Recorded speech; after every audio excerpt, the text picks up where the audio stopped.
porque não é mais a impureza que se multiplica, mas é a pureza de Cristo que contamina.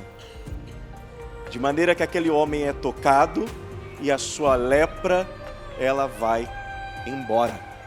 Aquele homem fica curado.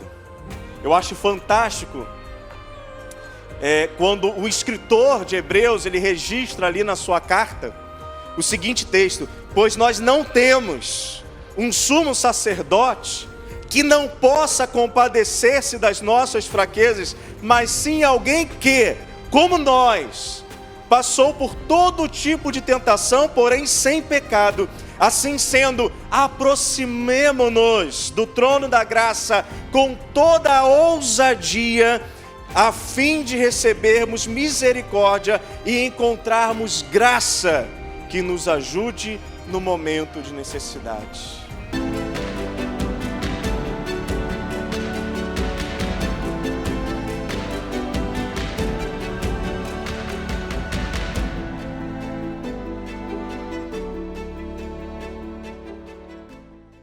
Queremos compartilhar a palavra de Deus. E então eu convido os irmãos a que abram, acessem as suas Bíblias no Evangelho segundo escreveu Lucas, capítulo 5. Nós vamos ler dos versos 12 ao 15. Evangelho segundo escreveu Lucas, capítulo 5, versos de 12 a 15. Vamos ler?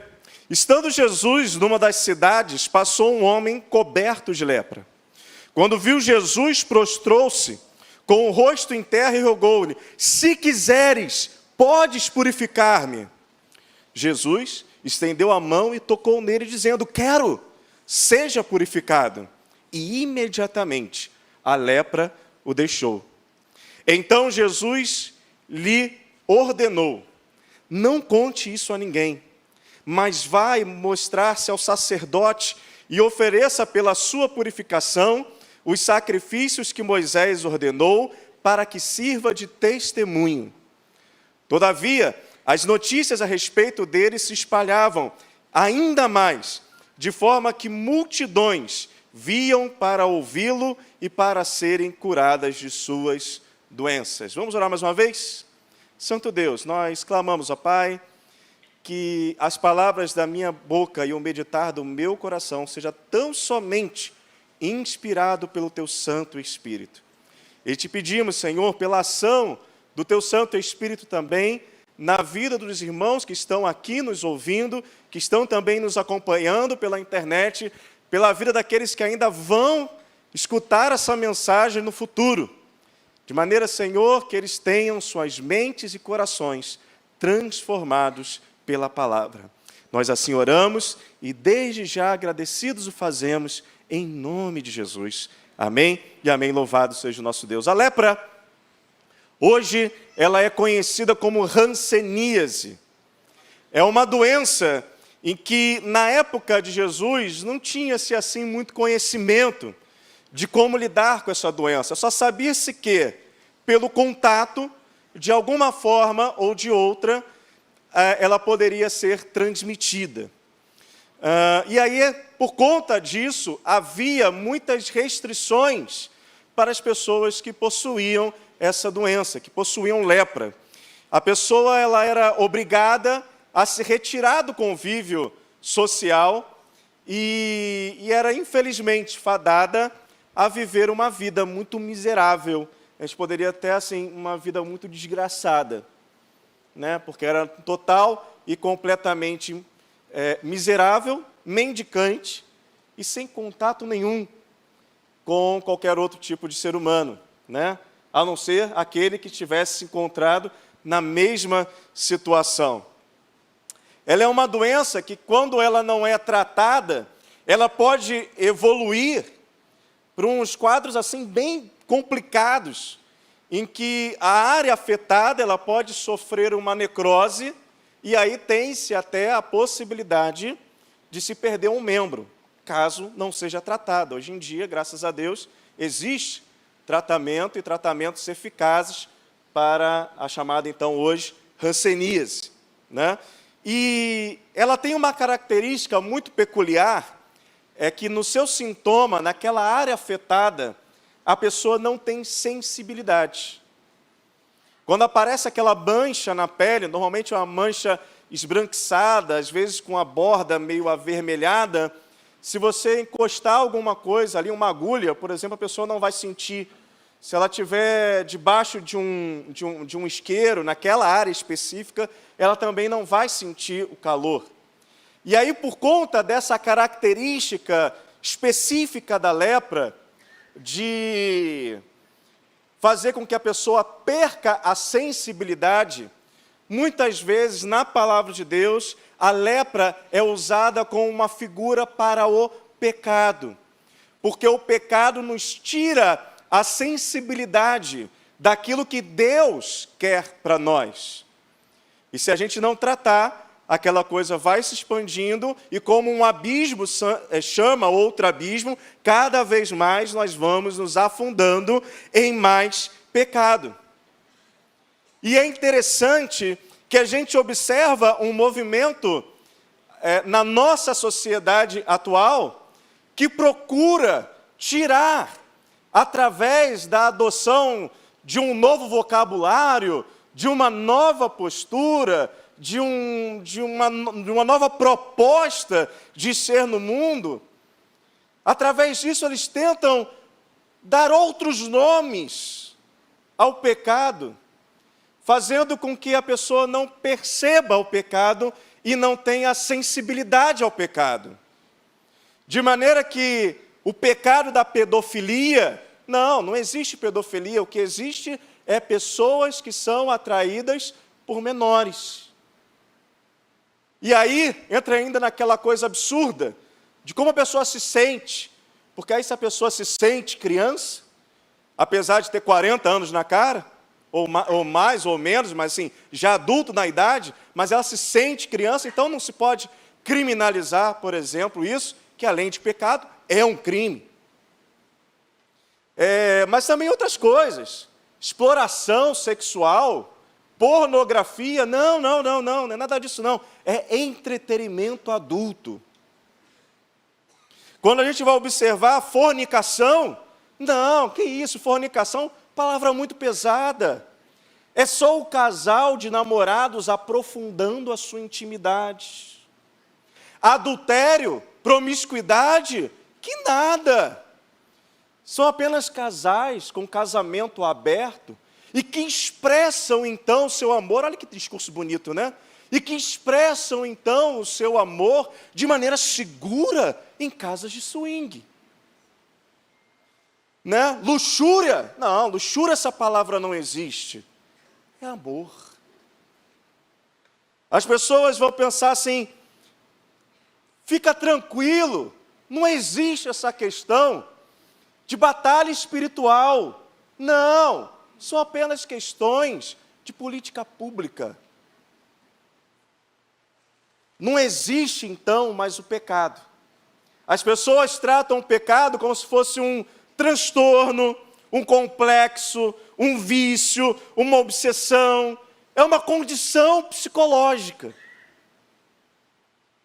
De maneira que, mudando-se o nome, procura-se então, com tudo isso, tirar a sensibilidade daquilo que é pecado. Isso se assemelha muito ao que vem a ser a lepra.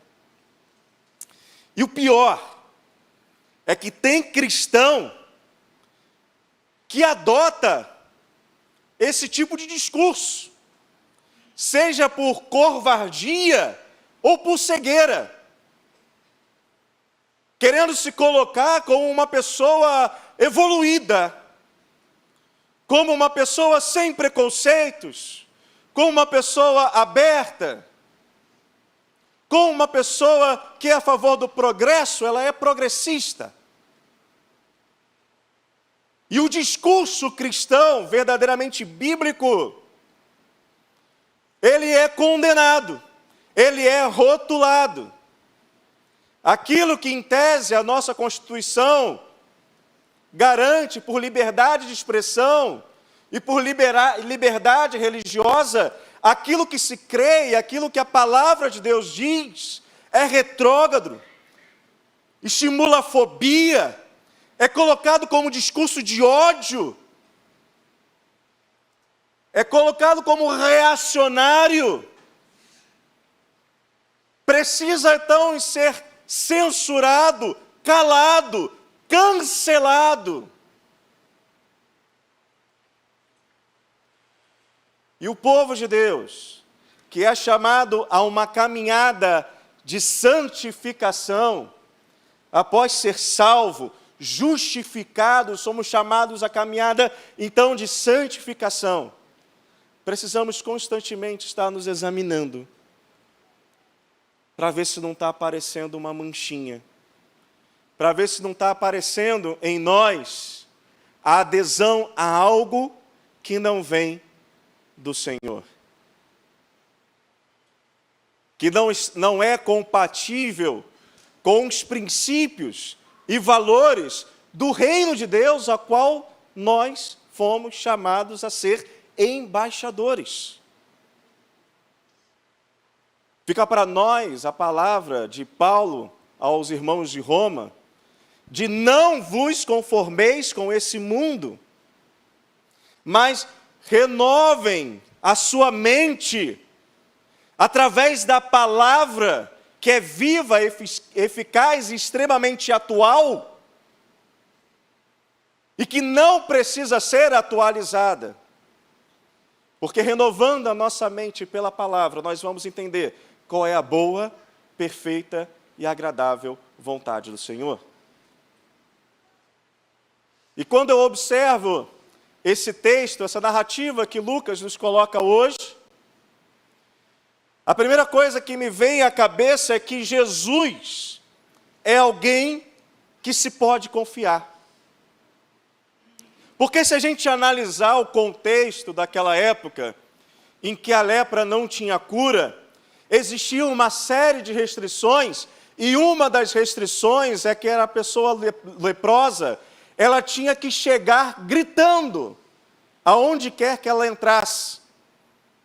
Ela tinha que andar com seus cabelos totalmente desembaraçados. Se eu fosse leproso, eu ia ter dificuldade nesse requisito, né? Mas ela tinha que andar com seu cabelo despenteado, com as suas roupas rasgadas, e ao entrar em qualquer ambiente, qualquer rua, ela tinha que gritar: impuro, impuro! Para quê? Para que as pessoas pudessem se afastar, para evitar o contágio. E se o leproso ele não fizesse isso, a punição dele era passível de morte por apedrejamento.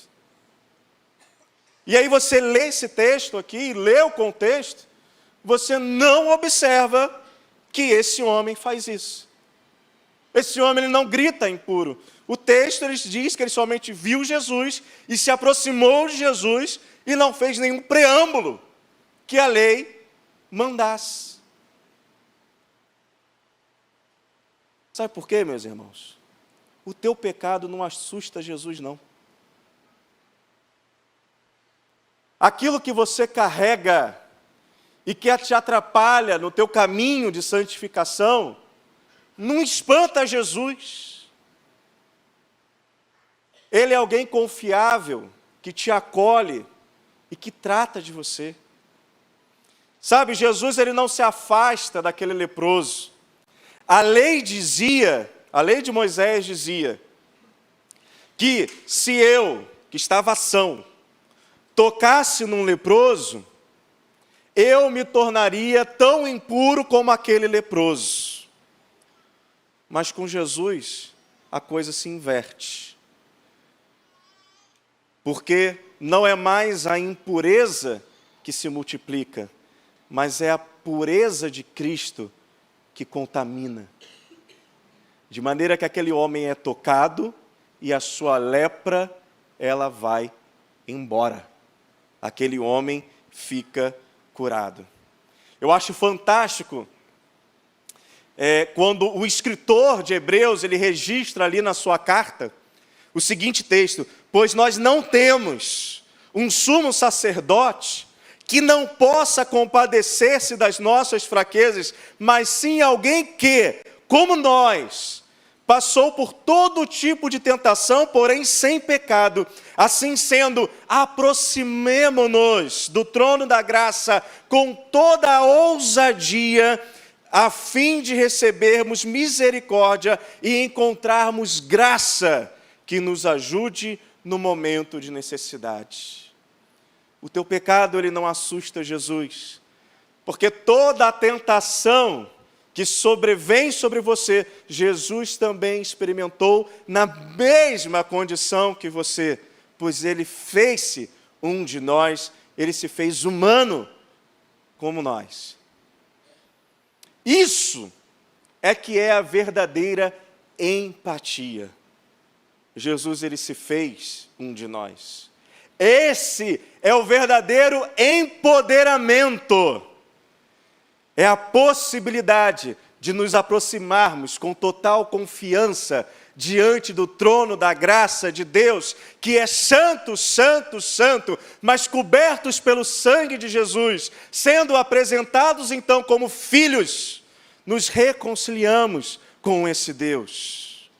E temos esse Deus para poder caminhar conosco. Não existe o maior empoderamento do que esse que vem pelo sangue de Jesus vertido na cruz do Calvário. E esse convite, ele permanece para nós, porque uma coisa que a gente pode observar nesse texto também, é que Jesus, ele está disponível para aqueles que o buscam. Aquele homem que era completamente rejeitado por os seus pares da sociedade, ele é acolhido, ele pôde encontrar em Jesus um refúgio, para que pudesse então em Jesus depositar a sua confiança, a sua fé. Eu fico observando essa predisposição de Jesus e esse voltar-se de Jesus para aquele homem, e lembro daquilo que Isaías falou, que o braço do Senhor não está encolhido e nem os seus ouvidos estão agravados para o nosso clamor. É como se Deus estivesse assim, de braços estendidos e de ouvidos inclinados para poder escutar o nosso clamor. E da mesma forma, Jesus também estava ali para aquele homem, e Jesus está hoje também inclinado a você, ao teu clamor, à tua necessidade, à tua dificuldade, à tua insensibilidade aos propósitos maravilhosos que Deus tem para poder realizar através da sua vida. E Jesus, ele está pronto, disponível, mas isso existe um tempo. Porque esse mesmo profeta, o profeta Isaías, que diz que o braço do Senhor não está curto para que não possa salvar, e nem em seus ouvidos agravados ou surdos que não possam ouvir, ele também vai dizer no capítulo anterior o seguinte: busque ao Senhor enquanto se pode achá-lo, e clame enquanto se está perto. Porque haverá um tempo em que sim, chegaremos diante de Deus, estaremos diante de Cristo, mas aí nesse tempo, ou chegaremos como filhos, amados, salvos, justificados por Cristo Jesus, ou chegaremos como aqueles que estarão não diante do Pai, mas diante de um juiz, que há de julgar pelas nossas obras. E se o julgamento for pelas nossas obras, a sentença é a morte, porque o salário do pecado é a morte. Somente Cristo é que pode, então, nos purificar e nos apresentar justificados. Nós não somos justos, é Ele que nos apresenta como justificados, porque Ele pagou, sendo inocente, o preço da nossa salvação, o preço da nossa justificação. E Jesus, ele está disponível com esse propósito. Com o propósito de purificar a sua vida, com o propósito de santificar a sua vida. Isso é incrível, porque Jesus diz o seguinte, ele fala assim, Senhor, se tu quiseres, tu podes me purificar, diz o leproso. E Jesus diz, quero, seja purificado. Ou seja, ele explica para aquele leproso qual é o seu propósito. Eu quero que você seja uma pessoa pura. Existe uma falácia hoje também, que ela diz o seguinte, Jesus te aceita como você é. Meu caro, isso é uma mentira. Muitas vezes apregoada por nós. Porque Jesus não te aceita como você é. Jesus te acolhe como você é. E através de um relacionamento com Ele, Ele fará de você aquilo que você deve ser. Jesus, ele acolhe, e ele transforma, e ele purifica. Porém, é importante que você se reconheça como um leproso diante de Jesus. E diga o seguinte, Senhor, eu tenho as minhas dificuldades. Às vezes quando a gente chega diante do Senhor, a gente começa assim, né? Eu tenho as minhas dificuldades. Tira esse eufemismo, meu irmão. Diga o seguinte, Senhor, eu ainda tenho os meus pecados. Porque às vezes eu gasto mais do que eu ganho. Ou porque às vezes eu sou muito canguinha. Sou mão de vaca. Ou porque eu sou muito ganancioso. Senhor, eu ainda minto. Senhor, apesar de você dizer, não farás falso testemunho, eu defendo a tal da mentira branca. Senhor, eu tenho um pecado, eu ainda tenho que me libertar de vícios. Senhor, eu ainda tenho um pecado, eu ainda caio na pornografia. Senhor, eu ainda tenho um pecado, expõe a tua chaga, e com fé você declara, Senhor, se tu quiseres, tu podes me purificar. E sabe qual vai ser a resposta de Jesus? Quero, fique limpo.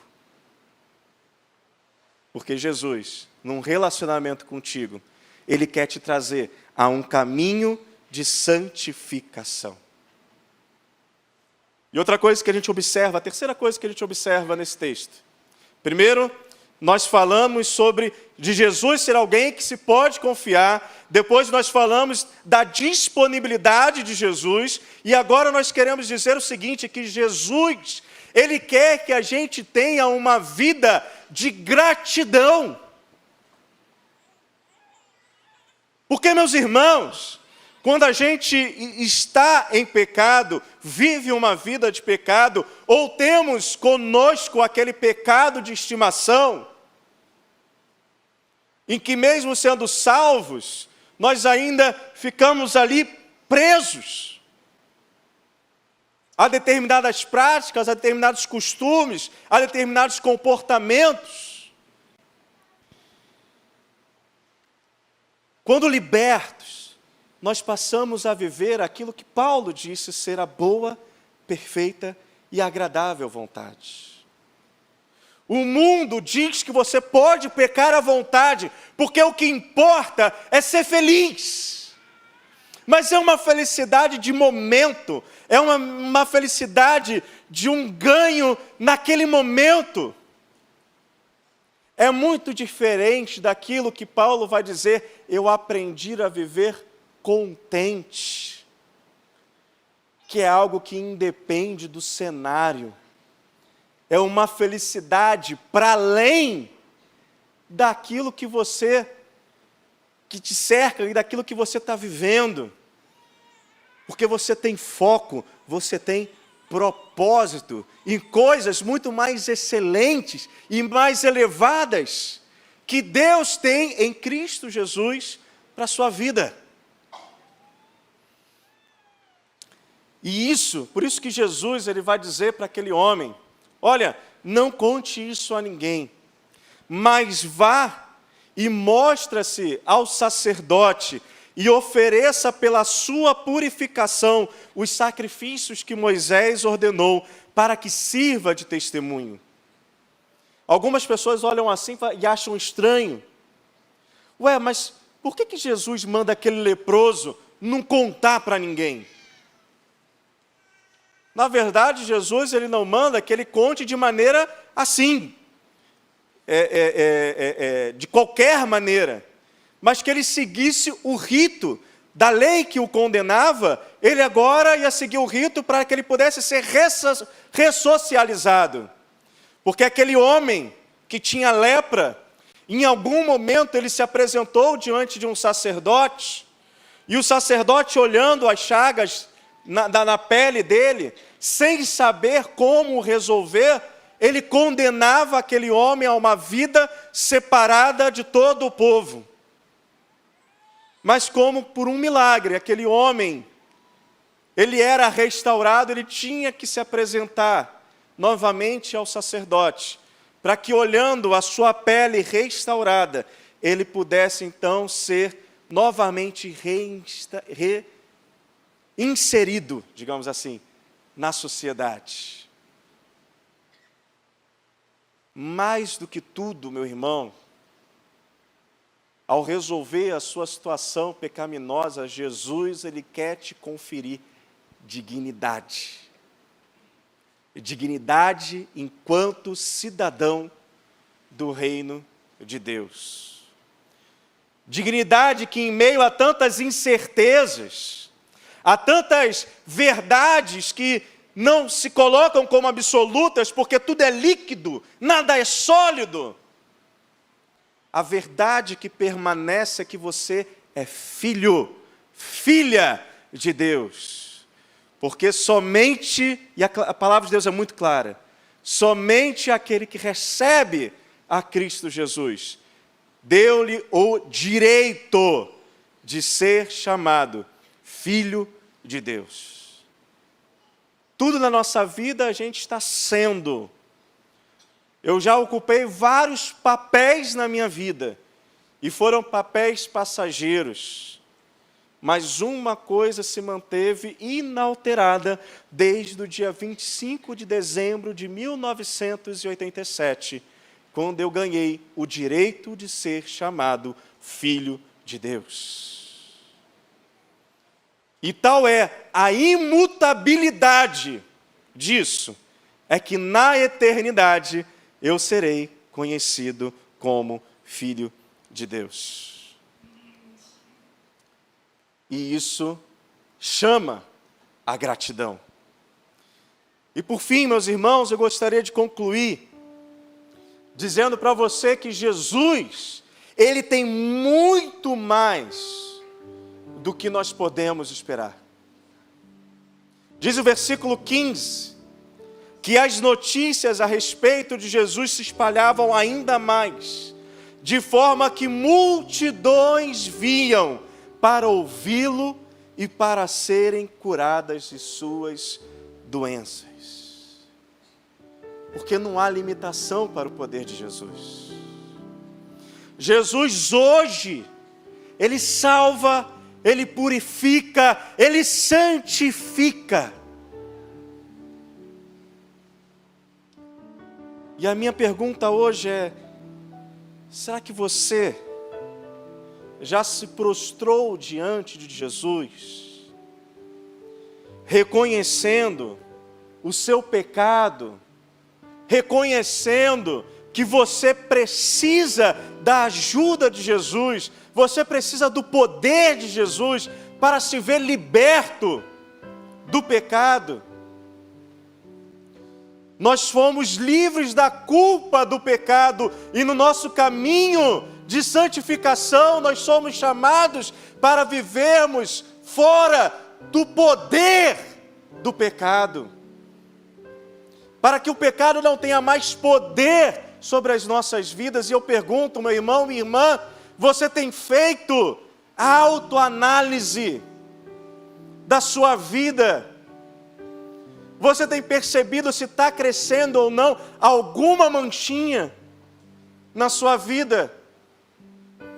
E você tem procurado Jesus, dizendo assim: Senhor, eu preciso de Ti.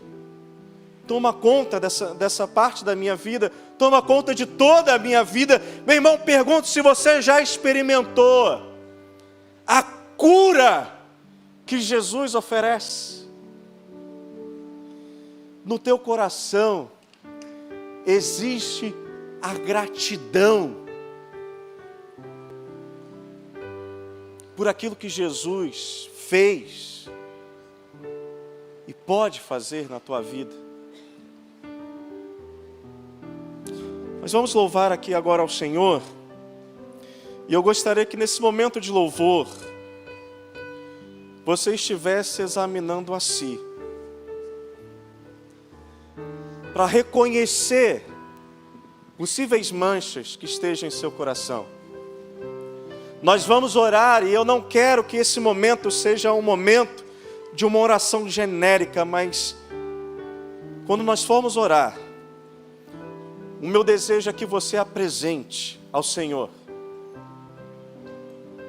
a mancha que você vier a detectar. É sexual, é financeira, é de caráter. Vamos louvar ao Senhor, e você, enquanto louva, você vai meditar nisso. E quando nós formos orar, você vai dizer diante do Senhor: Senhor, toca aqui. Eu preciso de cura. Louvemos.